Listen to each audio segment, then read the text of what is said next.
एक बाबा से जुड़ी हुई बहुत अच्छी हमें एक कहानी जानने को मिलती है, जिसमें बाबा ने डेथ के ऊपर, मृत्यु के ऊपर कुछ बताया था।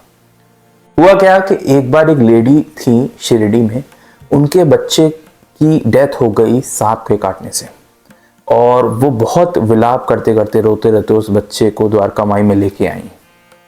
वहीं उस वक्त जो दीक्षित साहब हैं वो वहां पर मौजूद थे।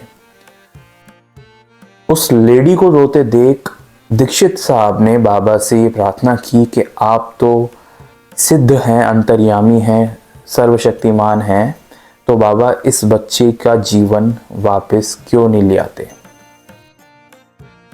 बाबा ने क्या कहा वो आप ध्यान से सुनिएगा। बाबा ने कहा कि मैं चाहूं तो जो दिवंगत आत्मा है इस शरीर से छोड़ के कहीं जा चुकी है उसको वापस इस शरीर में ले आऊं।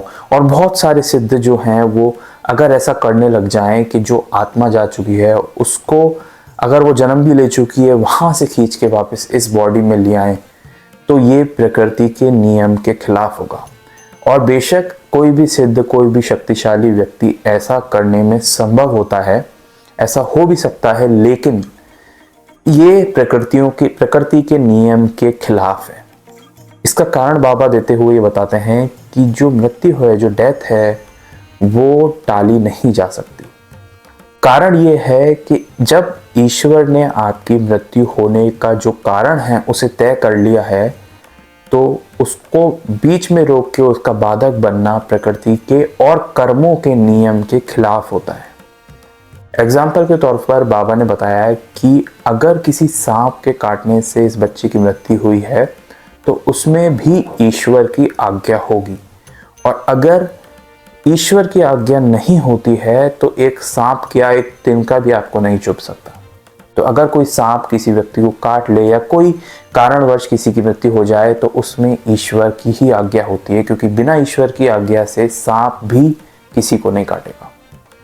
इसको बाबा आगे बढ़ाते हुए ये बात कहते हैं कि अगर मैं ऐसा करता हूं, वो भी दया खाकर, तो ये प्रकृति और उस दिवंगत आत्मा के कर्मों में बाधक होगा, क्योंकि एक ईश्वर द्वारा बनाई हुई एक प्रक्रिया है जिसमें कर्म और प्रकृति बहुत इंपॉर्टेंट रोल प्ले करते हैं।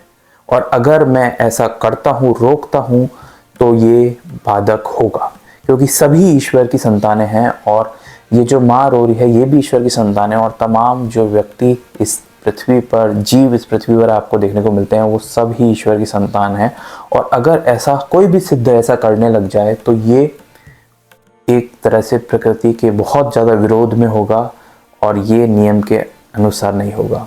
तमाम जो भक्त बाबा के द्वारा ठीक होते थे तो उसमें भी ईश्वर की ही मर्जी कहीं ना कहीं होती थी, नहीं तो बाबा उन्हें ठीक नहीं करते, क्योंकि उनके भाग्य में ऐसा लिखा होता था, या ईश्वर की मर्जी होती थी बाबा के थ्रू ठीक होने में, तो वो ठीक होता था। ये कहानी हमें बहुत प्यारी तरीके से जानने को मिलती, जिसमें बाबा ने एक्सप्लेन किया है कि किस तरीके से जन्म और मृत्यु ईश्वर की ही मर्जी से होती है। उम्मीद है आपको साईं बाबा से जुड़ी हुई असली कहानी सुनना पसंद होगा, रियल हिस्ट्री जानना पसंद होगा। तो इस चैनल पर ढेर सारी ऐसी वीडियोस अवेलेबल है मेरे इस चैनल पर, जहां पर आप जाकर उनको देख सकते हैं। और अगर साईं बाबा से जुड़ी हुई रियल हिस्ट्री जानना चाहते हैं, असली कहानियां जानना चाहते हैं, तो आप इस चैनल को सब्सक्राइब कर सकते हैं। ओम साईं राम।